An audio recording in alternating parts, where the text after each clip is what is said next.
Have you checked out all the new handicappers at Wager Talk? If not, here's your chance. You can take 50% off your first daily or 3-day all-access purchase at Wager Talk using coupon code TRYWT. Our new roster of experts is 30 deep, covering sports from all around the world, giving you tons of options to choose from.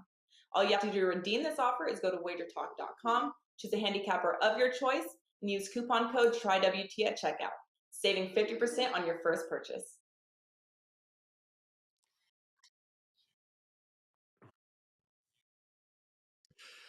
What is going on, guys? Welcome back right here to Wager Talk TV. You are watching Puck Time, and I appreciate all of you that tune in every single day, Monday through Friday, 11 a.m. Eastern, especially everybody that tunes in live in the YouTube chat box, live on our Android and iPhone apps. We really do appreciate it. Guys, yesterday was a short slate in the NHL, but it turned out to be a very exciting one. We had 3 games all decided by 1 goal, and all end up with the exact same score line of 4-3. An unbelievable night, and just a sneaky, really exciting night in the NHL. I hope you guys all cash some tickets. Unfortunately, I did fall short on my Puck Time best bet. It was my first time doing a prop this year so far in the best bet, so I'll try and bounce back. But between Carmine and I, we did deliver some winners for you guys, and we'll try and do it again today. We have Bryan, Leonard joining us. Of course, I have Carmine, Bianco, my co-host, every single day with me. Today's games we are breaking down. We have the Capitals visiting the Senators in Ottawa, the Stars and the Maple Leafs, Canucks at Wild, and the Carolina Hurricanes taking on the Edmonton Oilers. Carmine, like I mentioned, man, it was only a 3-game slate last night, but a rather exciting one.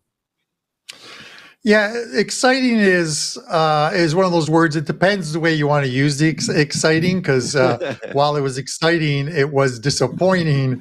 As a whole on the day, and I posted a recap this morning on my. I tweeted out. In EPL I went like 1-1-1, MLB 3-0 with a couple of plays in that Houston game, and then NHL 0-2, and it's just the epitome of, and this isn't including the sort of the live wagers and stuff. And I'll get to Bryan in a second, but I'm watching the Raptors game. I've got a couple screens going, but I've got the Raptors -2.5, and it's a 3-point game near the end of the game. And of course, the Raptors are up by 1 after giving up a couple free throws, and they inbound it, throw it to the guy under the basket who's wide open, and he slam dunks it with 0.07 seconds left to cover the 2.5. And I'm like, God is great. God is good. And then literally a mere 5 minutes later, the Philadelphia Flyers score into like a cross ice pass into like an empty net, because Bobrovsky was out of the net. And it is like the goal line, the puck line gets ruined with 1.5 seconds left. And it was just like the ebbs and flows of sports betting, where you get so high on winning one, stealing one, and then you lose one the exact same way on a last-second goal. If you had the puck line, I feel your pain. I didn't feel good about that one. And then, of course, Colorado does not get it done in overtime. In regulation time.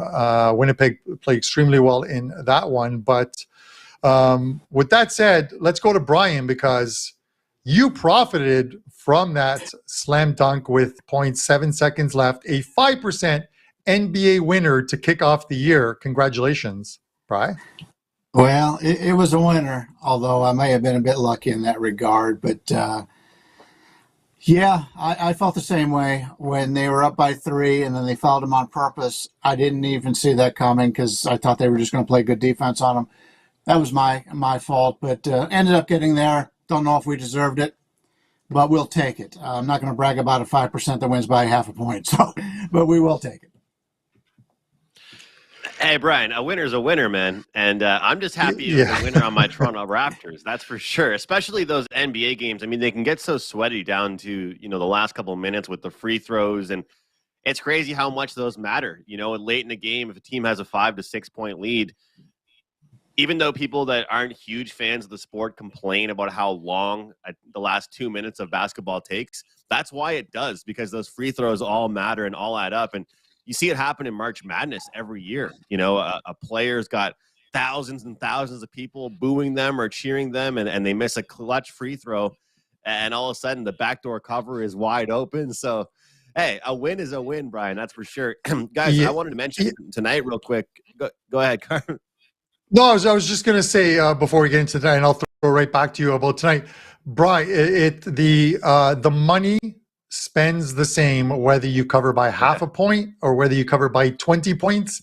It spends the same. But this sport, every sport, the ebbs and flows of these beats that come, you know, with a basket that literally makes a ton of people ecstatic and a bunch of people angry.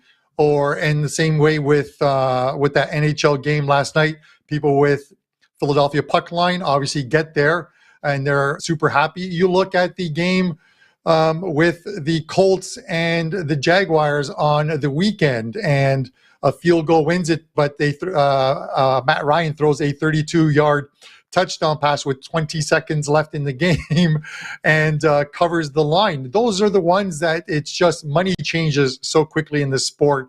You've got to have a strong stomach for it.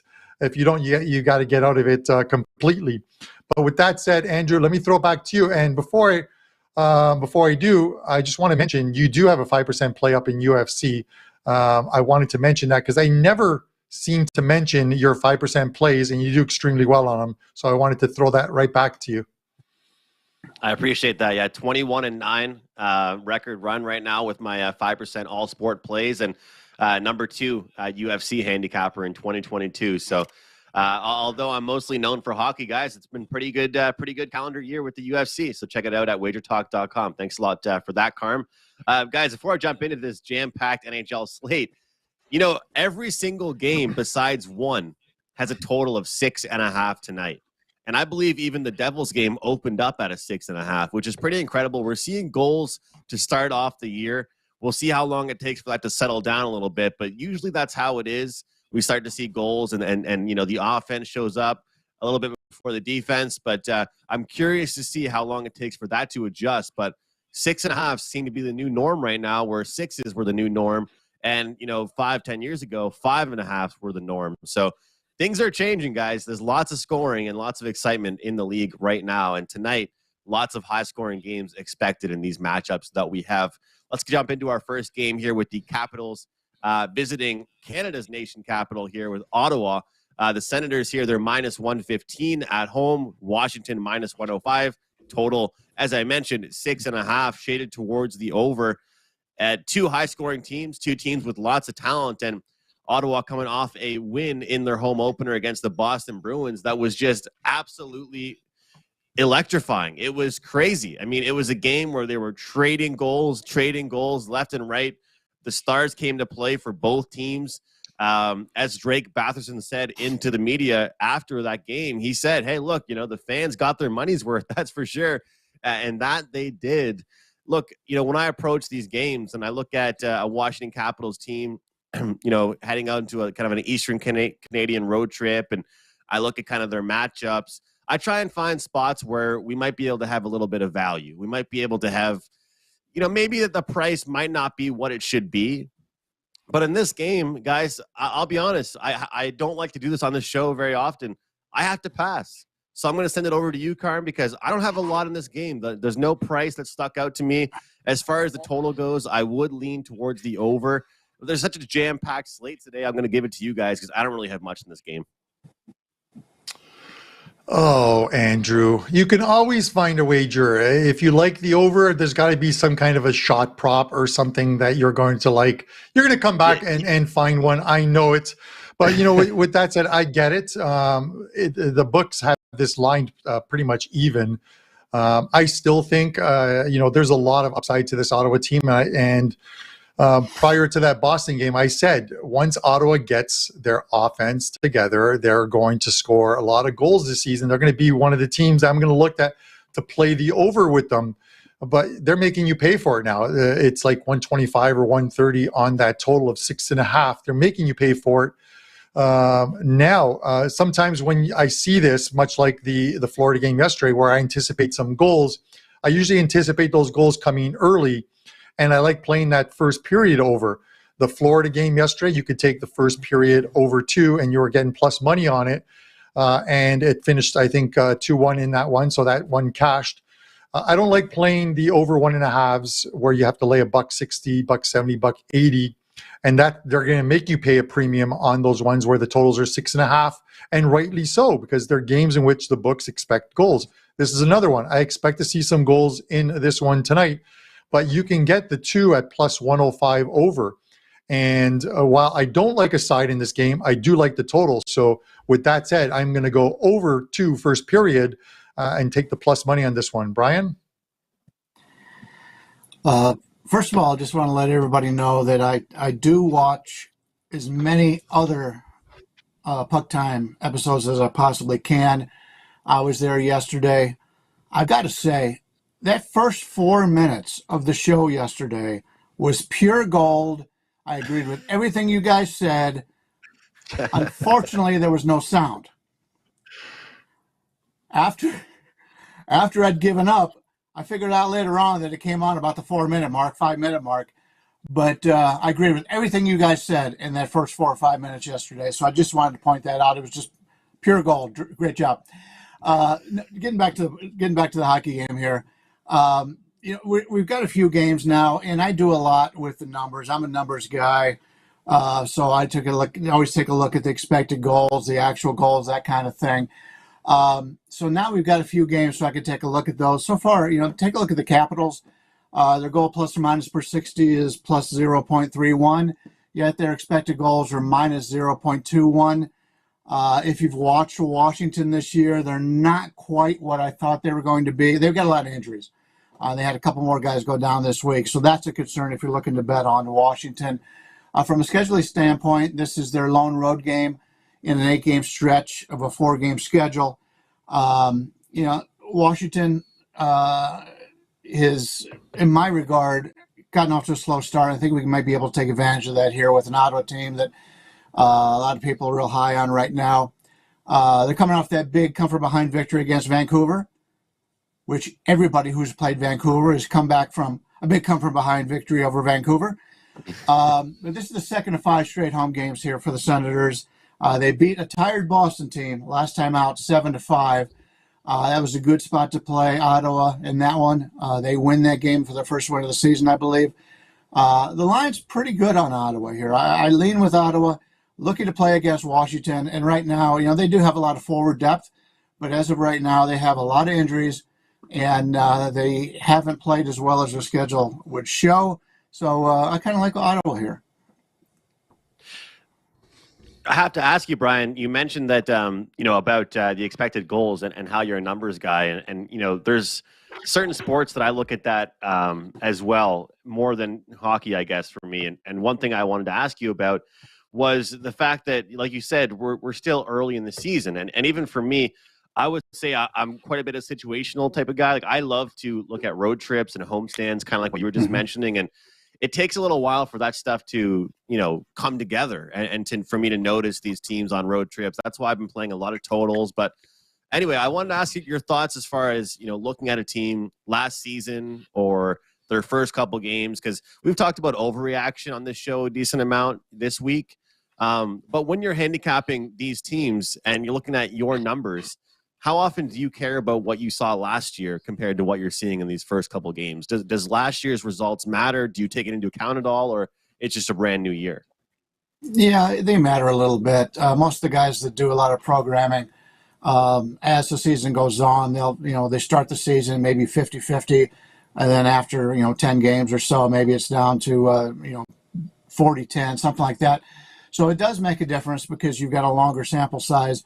Obviously, we've got a lesser sample size right now, and a lot of people, not like anybody who's watching this show right now, they're out to learn and try to get better. A lot of people just go into the sports book and just take a look at the records and say, this team is 0-3, they must stink, I'm going to bet against them. Well, you've got to take into account who they played, how the expected goals went as opposed to the actual goals, the scoring chances, things like that. So that's where we can take advantage. Is we see a team that starts the season hot or cold, and we can be just the opposite and go the opposite on that and make some money at a good line. Oh, Brian, I think this next game is a really good transition from that conversation we just had here with the Maple Leafs and Dallas Stars going head-to-head, talking about value and last season, this season, what we've seen so far to start off the year. Toronto, they're minus 170 at home in a bounce-back situation. We've had our fun. We've got our jokes in about them losing to the Coyotes. But when it comes down to it, that's just one loss. It really doesn't matter that much. The Dallas Stars, though, they're plus 145. Total's at 6.5 here. And, Dallas, they've looked pretty good so far to start off their season. I mean, 4-1 victory over Nashville, following that up again over Nashville with a 5-1 victory. And then they go ahead and take on Winnipeg, and they win 4-1. So the biggest thing I've noticed, number one, is that Jake Ottinger has picked up right where he's left off last year. I mean, he is a young goaltender, signed a contract in the offseason. He's proving that what he did last year was no shot, a fluke at all. He is a goaltender that is ready to stay, and he means business in this league. Not only is Dallas scoring right now, but they're protecting their own end. And meanwhile, Toronto struggling a little bit to show any type of consistency, but here they are as minus 170 favorites in a bounce-back spot. Brian, what do you think? Yeah, this Dallas team has been really impressive, 3-0.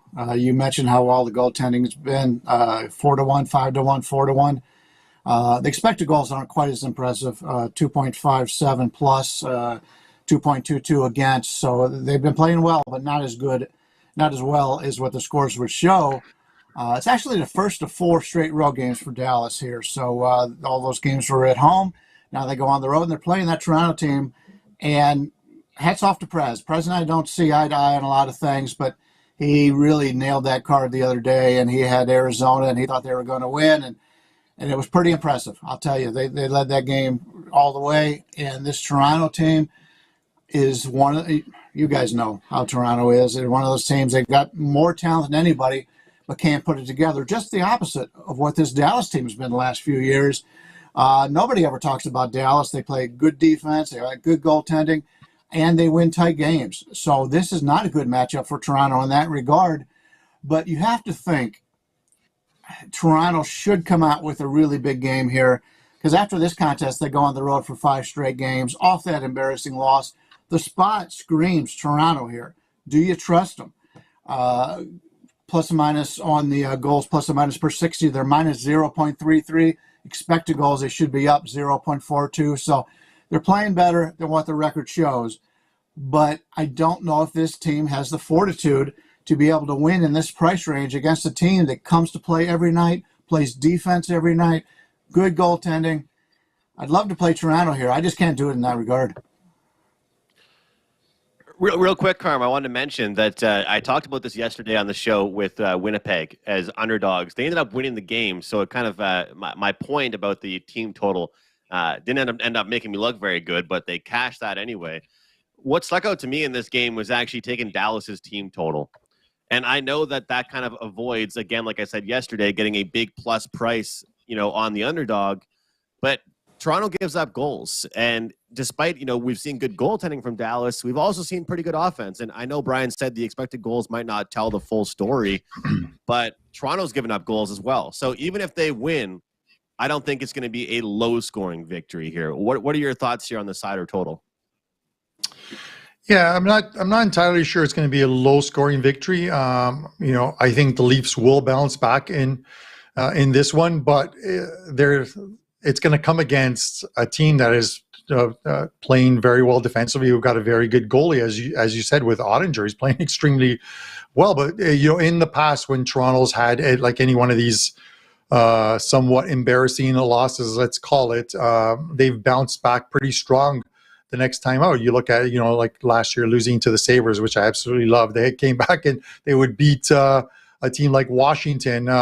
They're usually very good bounce back, but they were a solid team. They had one of the best home records, I believe, at home last year. Obviously, Colorado had one of the best or the best home record last year at home, and we saw them lose last night. So they do lose. Do I want to lay $1.70, $1.80 with the Leafs tonight? I don't. I think if you're going to play the Leafs and you think it's going to be a high-scoring game, then you can look at the puck line, or you can just look at the regulation line and sort of split it up.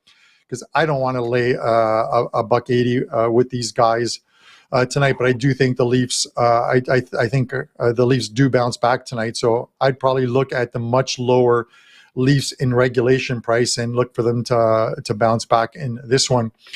Before I throw it back to you, Andrew, I do want to mention our regular Tuesday guest, Don Buster, does have a 5% play up in NHL, his first one of the season. We all love Buster. He's over at Sports Memo, and you know that he puts a lot of time and effort into his 5% plays. So you can head over to Sports Memo and pick up Buster's 5% play. Back to you, Andrew. Awesome stuff. Yeah, guys, make sure you check that out. Buster has a great long-term 5% record. Carm, I know that we're both here in Canada. We follow the media. Unfortunately, we see what the media is like towards some of these teams in Toronto or Montreal or Ottawa. Sheldon Keefe and the media, the questions that he was asked about the top players. The funny thing is, I don't know, Bryan, if you heard about these quotes and stuff, but I guess Sheldon Keefe ended up apologizing to his players for some comments that he made to the media. Pretty much, he called out his top players to the media, and people think that he should, go to his team afterwards. And I saw so many tweets afterwards. It cracked me up. People said, I don't know why he's apologizing to them. They should be apologizing to him. Yeah, but this is the problem. This is the problem with the. I'm sorry. This is the problem in Toronto. This is why a majority of my friends who are all Toronto Maple Leaf fans, and I egg them on each and every year, is the culture that they're breeding here. Is that the players run the franchise? No, they don't. This is the problem here. They ran Babcock out of Toronto, who I thought was a good coach, because they didn't like his style, that he had that he ran a tough ship. I'm sorry, if Keefe is going to go along the same lines, you've got to sit guys when they're not playing well. Stick them in the press box. Let them watch a couple of games. And when they're not making those incentive bonuses for scoring goals and assists, they are going to learn. You need your players all on the same plan as far as it goes. If I was Toronto and I'm not Leafs management, and thank God I'm not Leafs management, I would throw as much money as I could to get Barry Trotz into Toronto. I know he's taking a year off of hockey. Get him in, because he is the kind of guy that will take nothing from his players and will put together a team that can win a cup. The Leafs have a crap load, not to use the other word, of talent on this team, and there is no excuse for this team to not get out of the first round of the playoffs each and every year, and it's like Groundhog Day. They keep smashing that alarm at 6 a.m., and it's the same day, same year, same playoffs over and over again. Public service announcement is over. Back to you, Andrew. I could give you a bunch of reasons why they don't make the playoffs, Carmine. We don't have all day. We only have a 45-minute show. And I don't know if the coach is the main reason, but I agree with you that he should not have to apologize to his team. But the reason why I brought that up, I know it's not a hockey show, it's a hockey betting show, was that there potentially could be value tonight on taking a Mitch Marner at a pretty good price to score a goal, or a William Nylander at like a plus 170 to score a goal tonight. Those are the guys that I look at. Unfortunately, it sounds cliche, but sometimes when players get called out or a team comes off an embarrassing loss like that, the fact is the Leafs haven't showed up to big games or to games that don't matter like that. Even my friends that are Leafs fans, they always say they played down to their opponent. They're going to get up for this game, and I think the top players will show up. So if there's ever a day that I decide to get into the goal scoring market, I usually just take NHL shot props. But if there's ever a day to do it, I think today might be a good day to jump in on some goal scoring props. Just wanted to mention that real quick. Here's a good one to discuss here, guys. And Carm picked a good one here with this one. Vancouver at Minnesota. The Canucks taking on the Wild. I wish I could just post that Reggie Miller picture of him telling the crowd that they're choking, because, man, Vancouver Canucks, for the team that they are, for what they're capable of, I mean, they already have their fan base saying that we might as well start tanking for Connor Bedard for the draft next year. We're a week and a half into the season, and the fans are saying, all right, we might as well start tanking this league up. Look, they're plus 150 tonight. Minnesota is minus 180. And I got to ask all of you guys out there, whether you're watching or listening to this, if Vancouver goes up 2-0, are you betting against them live? Are you fading them in game live? Because all they've done is blown leads. There hasn't been one game they've played in so far this year where they haven't had a lead and then lost it and ultimately lost the game. And I have to say that has to be a little bit into the number here at plus 150. Now, the Minnesota Wild, a team that's definitely been a little bit up and down themselves here, Carm, who I think actually will take a step back this season as their division is just incredibly tough, and I think teams around them got better as well. It's one of those ones here where I see a matchup where, man, I'm just tempted to take this Canucks team, but they've just had a tough go, and I'm not so sure that I really want to go on that again. But I talked about how many 6.5s there are tonight, how many high-scoring games I expect. I don't think the Vancouver Canucks are going to be able to break this streak they have with a low-scoring victory. I really don't. I think they have to put up 5 goals in order to break this streak they have right now. And Minnesota's defense, it can be a little bit soft, and they get caught up in the forward. They get caught up, playing up ice a little bit. They bail their goaltenders out a little bit. But I think that this team in Vancouver is not going to be able to get out of the funk they're in by playing a lockdown game. They want to do that, but wanting and being able to do it are two different things. And so to me, I think the over is the play in this hockey game here with the Canucks and the Wild. What are your thoughts, Carmine? Andrew, if this game finishes 1-0, I will shave my eyebrows on tomorrow's show. I will truly look like Mr. Clean, the detergent guy or whatever. There is no way this game is finishing 1-0. These teams are 0-7 combined. It's unbelievable. You have Vancouver, who have blown a 2-goal lead in all 4 games. And then you have a Minnesota team who's 0-3 and have allowed 20 goals across those games, at least 6 in every single game. They're not that bad. That's why I put this on there. These are two teams are much better than what they're performing, but it's like the season has not started. They both need a reset, and maybe the reset's going to come for one of these teams tonight. I'm not sure who it is. And this total is at 6.5, but it is juiced. It's going to go to 7. It has to go to 7 at some point.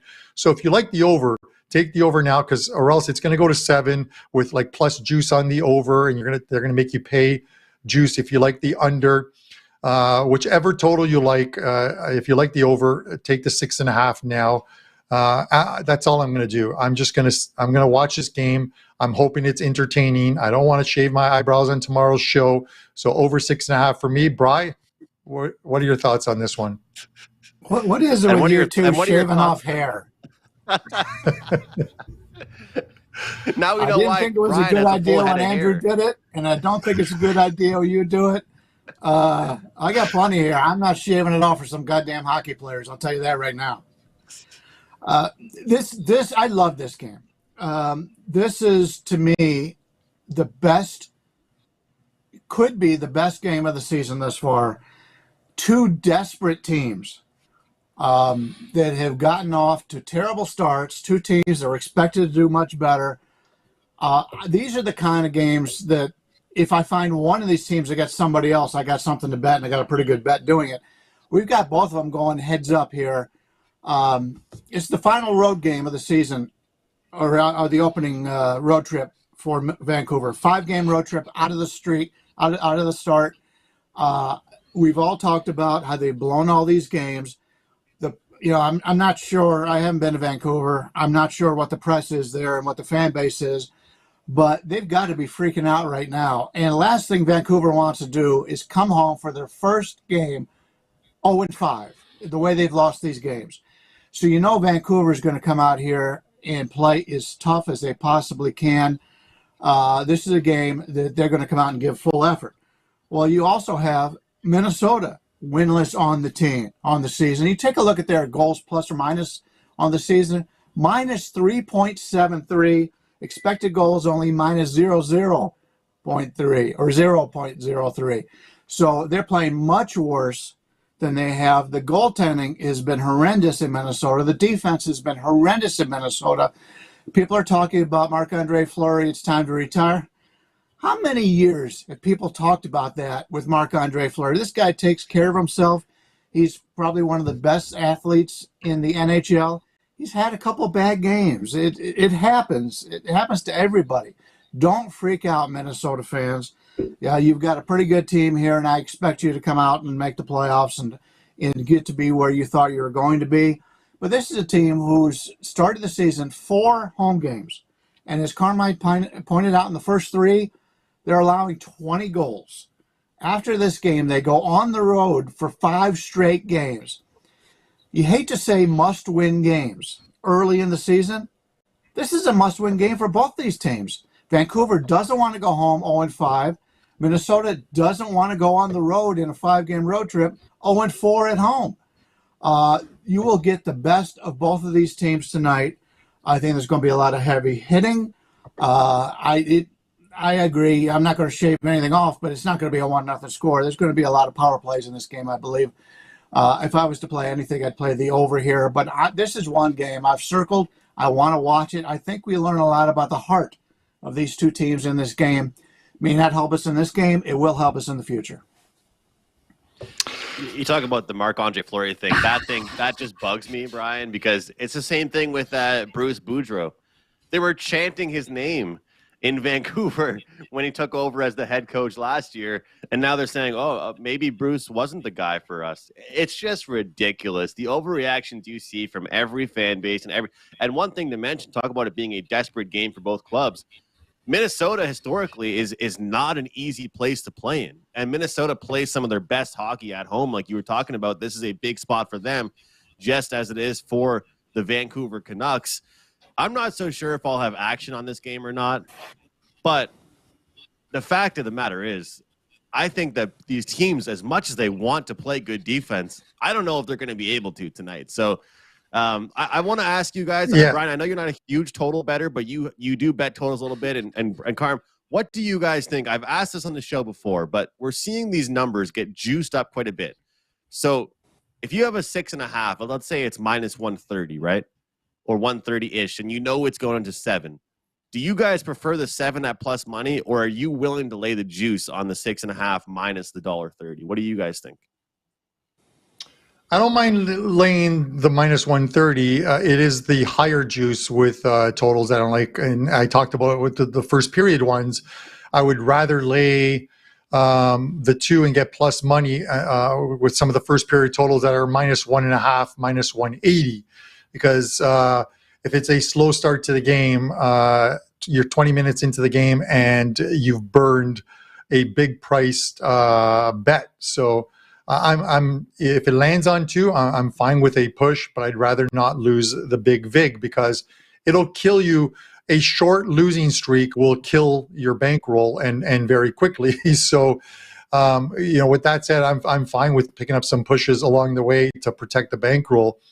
With that said, I just want to mention one more thing. If Fleury is confirmed for tonight in goal, if you're looking at maybe as a Minnesota fan, and Terry Edelman is a huge Minnesota Wild fan, if you're looking for a positive note, when facing Vancouver in his career, he is 13-3-2 with a 2.55 goals against average in 18 starts against the Vancouver Canucks. So we'll see if he can keep that good mojo going.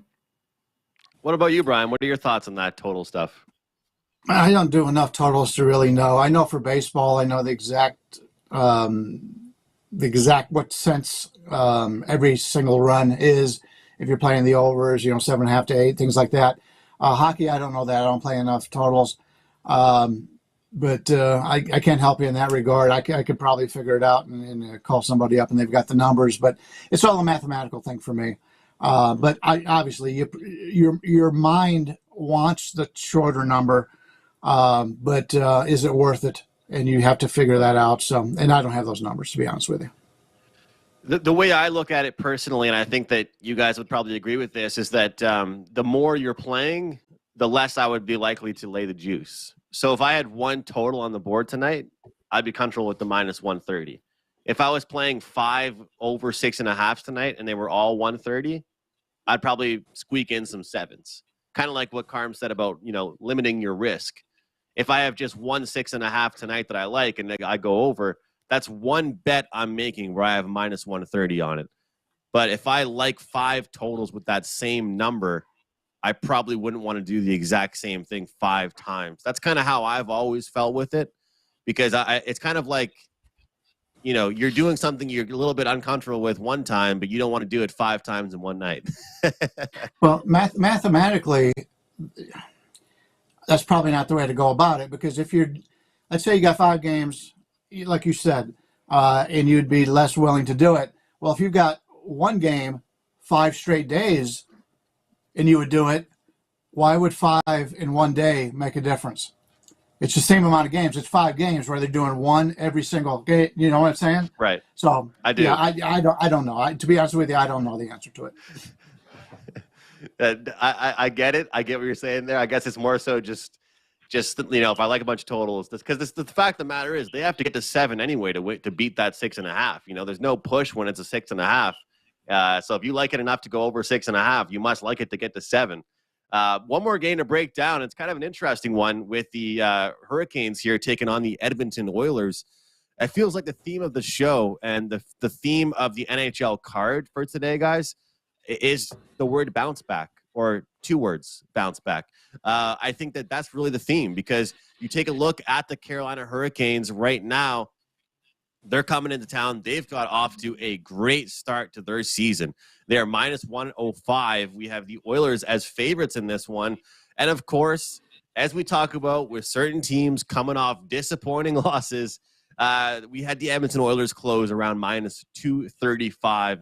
They lose 4-2 against the Buffalo Sabres. And, you know, going up against a goaltender that was not really the best goaltender in that matchup, and to just only score 2 goals, you have to look at this game and think, are the Edmonton Oilers going to be able to bounce back and get it together? Now, as Carolina, to use, you know, Marco's term, are they feeling fat and sassy already to start off this season? It's only early, of course, but, you know, taking on Columbus, San Jose, and Seattle. But here's one thing I noticed right away here. I think Carolina's a great team. I really, really do.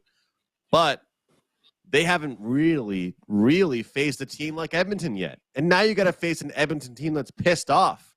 That's even worse, you know? So I like Edmonton tonight. I like everything I saw from them, you know, after the game and some of the stuff they said. I still thought they showed some bright signs in that game against Buffalo, despite what the scoreboard read. And Carolina, potentially this could be a flat spot for them on the road. And keep in mind, guys, the spots I always talked about last year, when a team is late on their West Coast road trip, you know, near the end, they're playing Vancouver after this, and then I believe Calgary. I would start to look towards some overs or some team total overs for their opposition, because as the road trips progress, these teams could get fatigued, especially if at the start of a road trip they are satisfied with getting a few wins. That's kind of what I look at. So I like the home team tonight to bounce back and get the job done. Carmine, go to you. What are your thoughts on this one? Well, it took a while for us to finally get some disagreements, but I'm going to disagree with you on this one. It's likely not going to make my card, but I am leaning to Carolina. The scheduling has been good for them. If you look at it, you know, they played on the 14th. They had a couple days off, then they play in Seattle. They get another couple days off of rest and travel before taking on Edmonton, who are on 1 day's rest after losing to the Sabres. You look at it and you say to yourself, and sometimes it is the wrong way to look at it, but you're looking like the Oilers have lost 2 straight. They're not going to lose 3 in a row. I've got to take them. And you want to auto bet them just on the fact that they've lost 2 straight, but sometimes those 2 straight become 3 straight or 4 straight. This is a good Canes team that plays some very good defense, and they're a tight checking team. So I'm not sure that the Oilers are going to get, you know, sort of that free space through the neutral zone. I don't like the total in this game just because I hate taking Oilers unders. But if there's a team that can stifle them, it's probably the Canes. Canes are, as you said, and that I agree with you, are a very good team. So I'm getting the Canes at plus 105. I get it. It's in Edmonton against a very good Oilers squad, but I'm going to lay the I'm going to lay the minus 105 here and wait for someone to beat this Canes team, and we'll see if the Oilers can do it tonight. But short price for me, minus 105, Canes for me. Brian? Yeah, a lot of great points. Stole a lot of my notes, so I'll just keep it brief. The spot screams Edmonton. History screams Carolina. Carolina's beaten Edmonton 7 of the last 9 meetings. They're 13-2-1 last year against the Pacific Division. This is a team who loves to go out west. And Andrew pointed out, they started the season against weak opponents in that regard. San Jose, Columbus, Seattle. Major step up against this Edmonton team who is projected to win this conference or win this division, at least going along first or second place. Calgary's a very good team also out west. So the spot screams Edmonton, history screams Carolina. The coach for Edmonton talked about last game against Buffalo, I believe it was, where they just didn't get enough quality checking. And you've got guys on this Edmonton team that they picked up last year that are known for their physicality, known for their checking. Kane is one of those guys, and he came out and said, he goes, we just got to get more physical. We've got to do more checking. So we've got a team at home in Edmonton who will come prepared tonight, no doubt about it. But can they beat this Carolina team who has just dominated the West and dominated them lately? I see why you like Edmonton here, Andrew, but I'm not enough for me to play this game, so I'll be sitting this one out. All right. Well, it should be a good one, and there's lots of different ways to look at it. So, I get why Carm decided to just go to center ice, take the gloves off, and go head-to-head with me to end the show. But it's going to be a good one. It's a late-night game and 2 really good teams. So let's wrap this show up with some best bets and remind folks at home what you do have up for grabs, not just today, Brian, but throughout the weekend and more at wagertalk.com. Once again, coming off that 5% winner on the Toronto Raptors. I love to see it. What's going on for you today and the rest of the week, Ryan? I'm still in the process of putting up plays today. I am going to have a 4% in the NHL, number 1 in 2022 in 4% net profit on the site. I've also got a 5% going on Saturday college football. Still working on today's card. Want to get some goalie lineups here and see who's going to play. And in the NBA, checking out that schedule as well. So everything will be up in a couple hours here. So looking excited for this card for today. I'm going to go to a game we haven't spoken about, and that's LA at Pittsburgh. Been watching the Kings, like the way they've added some players in the offseason. They're playing more of an offensive tempo this year, and it has shown very well so far. They've played Vegas, they played Seattle, they played Minnesota, Detroit, Nashville. The last 3 games, there's been 13 goals in the game against Minnesota. Obviously, that big comeback. 9 goals, including overtime against Detroit. 7 goals, including a shootout against Nashville. They're more offensive-minded this year than they have been in the past. And this Pittsburgh team right now, they're actually playing, LA will be playing their 4th game of a 5-game road trip here. So they're going to be a little bit tired. 3rd game in 4 days. In Pittsburgh, I watched that game the other day. I had Pittsburgh in the game they lost in overtime. They dominated that game. They had a nice 2-0 lead. They sat on their laurels, gave up a goal. Then all of a sudden they give up a goal and they lose in overtime when they have a penalty in overtime. Couldn't afford that. And that was a game they should have never lost. So Pittsburgh is chomping at the bit to get back out on the ice here because they only scored 2 goals in that game. I think if they start scoring here, they will continue to put on the pressure. I like this game to go over. I'm not a totals guy, and you mentioned it. I don't have too many totals, but when I have had them, they've done pretty well. So I like for this game to go over LA and Pittsburgh. I love it, and it's always great to see you, Brian. Always an enjoyable show here on the Thursdays. And if someone doesn't often do something and they go out and do it, you got to keep your eyes out and watch. And that's Bryan with his total plays, especially when it makes the best bets, guys. Check it out. Make sure you're in on that over with the Kings and the Penguins. Over to you, Carm. You've been very busy with soccer action, hockey, football, both pro and college. What's going on for you today and the rest of the week? Yeah, 3 plays up in NHL. I might actually add one more. It's such a big card, and I don't like Friday's card as much that there might be an additional game there. There's no soccer card loaded yet, but there will be client plays going on, and then just getting my college and football up for the weekend. Originally I thought about making the Leafs the show best bet. But I was worried that by the time our show hit the air, that price would be in that minus 180 or minus 185 number. They're still hovering in that 165, 170, and I think they're a good play at that. But that's not going to be my show best bet. But Toronto might make my card. I'm going to go with the Vegas Golden Knights in regulation time. You can take Vegas to win in 60 minutes, and it's minus 130 instead of laying the juice. You have Winnipeg coming off that big win in Colorado last night, a game that went to OT. And I've talked to you guys about the first 20 game segments of NHL teams and how fading a team in the second of a back-to-back has been a profitable angle the last 2-3 years. Look at this year, 30 times thus far in this early season, a team has played a back-to-back, and Winnipeg is in that spot tonight. 20 of the 30 times that team playing the second game has lost on the second night. So teams are 10 and 20 in the second of a back-to-back. And we're talking about some big-priced teams losing in that second to back-to-back. So it is definitely a profitable angle thus far. So take Colorado in regulation time, not Colorado. Take Vegas in regulation time tonight. Let's hope that they're not wearing those damn golden domes, because I hate those helmets. But the Golden Knights tonight, minus 130 in regulation as the show best bet. Awesome number there, or nice stat there, Carm, with that one. That's really good with the back-to-backs, because everyone tries to say that theory is overrated, and sometimes you just don't want to overthink it. That's for sure, and that's great numbers there from you. Bryan, you have a point there on that? Yeah, I just wanted to know if Carmine had broken it down to if they're playing a team that is rested, or is the other team also on the second of a back-to-back. Have you looked at that? Yeah, none of the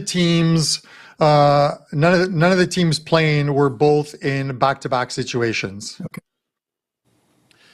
Guys, for me, like Carmine mentioned at the start of the show, and I really do appreciate it, all I really have to mention is my 5% UFC play. It is a massive, massive card this weekend, this Saturday, and it's an afternoon card, an early card. So don't go looking on wagertalk.com on Saturday evening for your UFC plays. The card will be over. The card will be done. Grab it now. Grab it tomorrow. Check things out, wagertalk.com. I'm on a 21-9, 5% run. As of right now, I have 2 hockey plays up at Wager Talk. That's it for right now. I might grab some more a little bit later with some information like Bryan mentioned. My best bet on the show, however, I am looking at the New Jersey Devils on the money line at a plus 125 price. Might shock some people there. Look at that team. But, they're playing a team that didn't make really any offseason moves. That's the New York Islanders. And I get it. Both these teams really haven't played any tough competition yet.